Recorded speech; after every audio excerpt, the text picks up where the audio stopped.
Okay, good afternoon, folks. Senator Kaine was supposed to join us, but passed his deadline, and I'm delighted Senator Murray is here.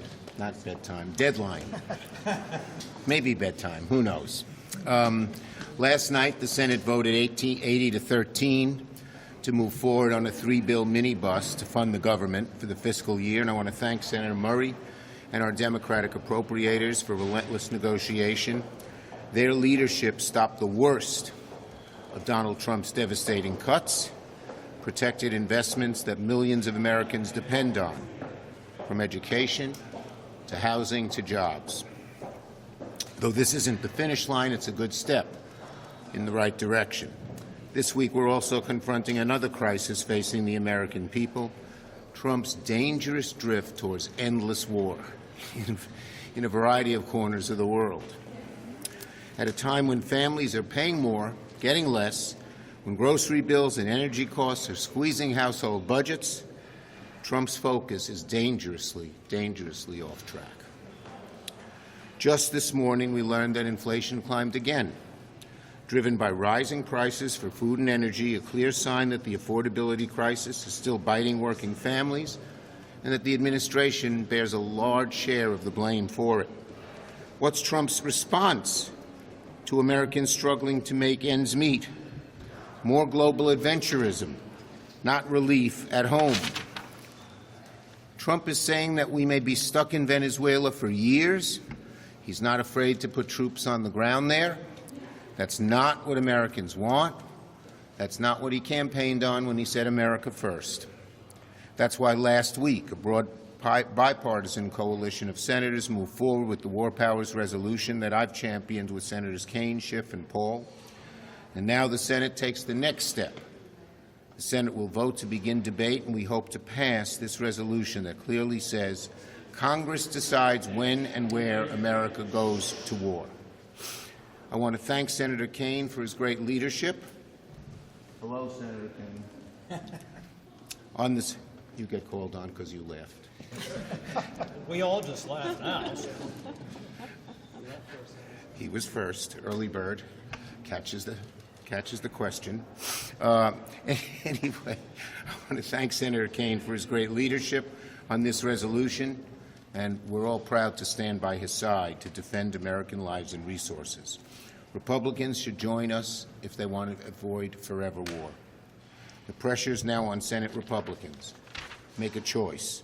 Stand with most Americans who don't want us in Venezuela, or enable Donald Trump to risk another forever war. Patty. Well, this week the Senate has an opportunity to pass 3 of our funding bills. They were bills that were a product of a lot of hard work and some serious negotiations. Was there more that I would have liked to do? Of course. But you don't win anything if you take your ball and go home. The programs that are funded in these bills are meaningful, and because Democrats were at the negotiating table, we were able to protect resources for programs that families rely on. We protected programs that help lower families' energy bills. We protected funding to prevent violence against women. We honored our commitments to our tribes and our Indian country, and a lot more. These are bills that reject the devastating cuts Trump demanded in his deeply unserious budget he sent to Congress about a year ago. And when just about every secretary came before our Appropriations Committee to advocate for those Trump funding cuts, I made clear to them I plan to rip up his budget and write a new one, and that is exactly what we are doing. Congress has a choice to do our most fundamental job, which is writing and passing these funding bills, or hand the pen over to Donald Trump and Russ Vought. I'm here to do my job. I was elected to be a voice for the state of Washington, so I'm going to vote to pass bills that include the priorities that are important to my state and bills that reflect the input of nearly every member of this Congress. Bills that reassert Congress's control over spending decisions by providing hundreds and hundreds of directives that were not provided last fiscal year. I have zero intention of letting Donald Trump and Russ Vought decide how our taxpayer dollars get spent. Congress is the people's representative. We hold the power of the purse. We are the check on this and on any president. So I'm urging my colleagues to join me. We've got very limited time, and we want to hopefully pass these bills before the week is over. Thank you, Senator Murray. Promised. Thank you. Do you foresee another military intervention in Iran?